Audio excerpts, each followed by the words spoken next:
आपण पाहत आहात नाशिक खबर न्यूज, जनतेचे हक्काचे व्यासपीठ।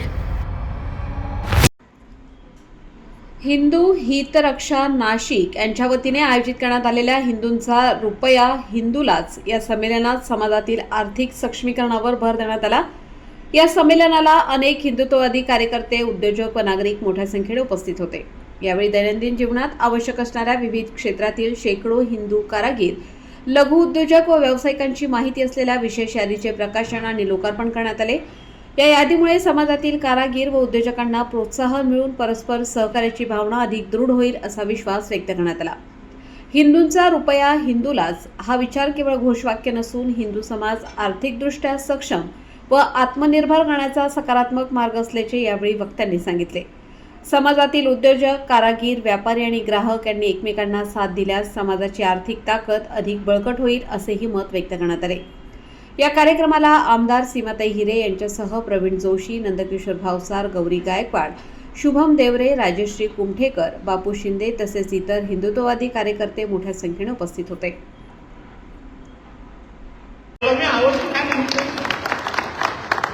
आणि ते अगर तुम्ही केलं नाही, आता काय इथे शब्द येणारे सगळेच काय बाहेर जाऊन उद्यासारखे तसे वागतील असं काय नाही।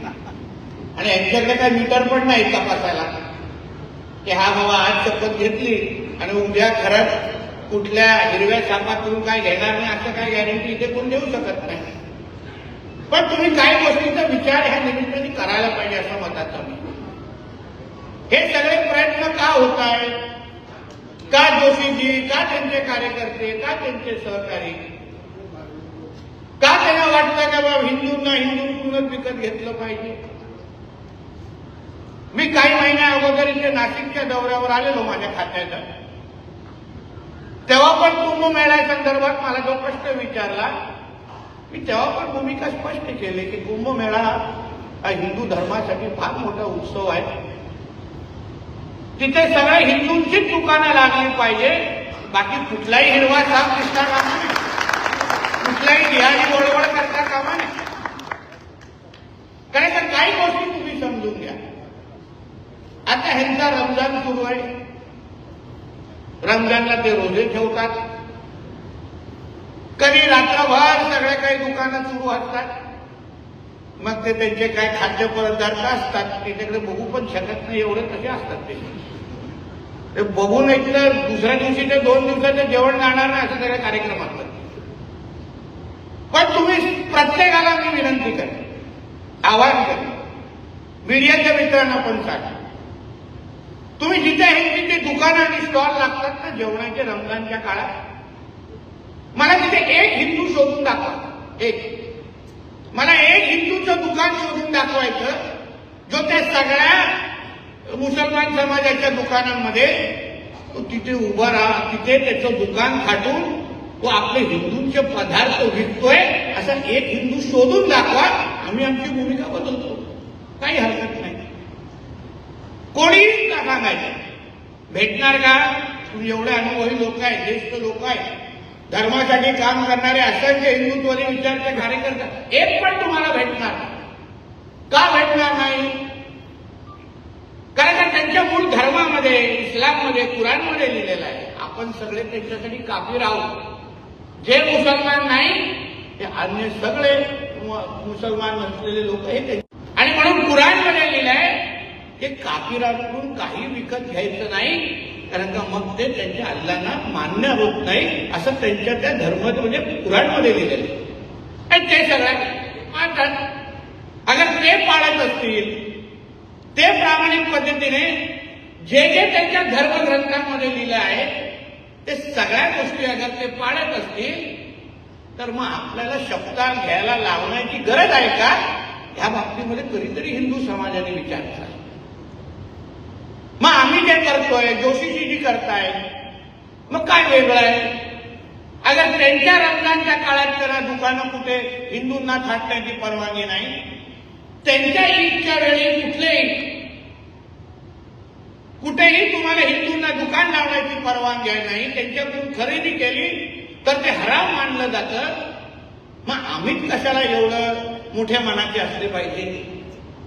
आम्हीच कशाला सर्व धर्म भावच्या कॉन्ट्रॅक्ट हिंदूंनीच घेतलाय का? त्यांनी काय मोडण्यासाठी ते लोक बसलेत का? त्यांना कधी मोहल्ल्यामध्ये जाऊन शिकवा, बाबा सर्व धर्म समभाव करो आप, हमको भी इधर दुकान लगाने दो, आपका रमजान चालू है, हम भी 4 पैसा कमाते. बघा तुम्हाला कानाखाली किती जोरात आवाज काढतात. बघा जरा प्रयत्न करा ना, जरा प्रयत्न करा आमच्यासाठी. मीडियाच्या मित्रांनी कधीतरी स्टिंग ऑपरेशन करावं. बुरखा घालून गेले तरी चालेल, कारण खूप लोक तसेच असतात. त्याच्या कळतच नाही ती आहे की तो आहे. खालती असं पुरुषांची चप्पल दिसते असते. कधीतरी प्रयत्न करा, तेव्हा कळेल आम्ही हिंदू मुसलमान नाही करत. ते त्यांच्या धर्मासाठी बोलत असतील तर आम्ही आमच्या हिंदू धर्मासाठी बोलतो, तो ते हिंदू मुसलमान कसं झालं हे कधीतरी आम्हाला लोकांना समजवलं पाहिजे. कधीतरी समजवलं. आता तुम्ही कुठल्याही मुसलमानाने कुठल्याही पद्धतीचा व्यवहार केला, व्यवसाय केला, आता त्यांच्या कुराणमध्ये काय लिहिलं, मी आता याच्या अगोदर आमच्या काही रील स्टार मुलांना भेटलो, जे चांगले युट्यूबर्स आहेत, हिंदू धर्मावर अतिशय प्रभावी, म्हणजे प्रत्येकाचे मला वाटतं 1,00,000 2 लाख फॉलोअर असतील, अशा काही तरुण मित्रांना मी भेटण्याची, त्यांच्याशी संवाद साधण्याची संधी मिळाली. मी मुद्दामून त्यांना बोलतो, ते कुराणचे काही विषय तुम्ही सांगा, आयात काहीतरी लोकांना समजवा. मी कुराण 2दा वाचलेलं आहे, समजून घेतलेलं आहे. शेवटी ज्यांच्याबद्दल अगर आपल्याला मध्ये ज्ञान अगर टाकायचं असेल तर ते पण वाचलं पाहिजे, कळलं पाहिजे. त्या कुराणमध्ये नेमकं काय लिहिलंय, कशाला आपण हिंदूंनी असं वागलं पाहिजे.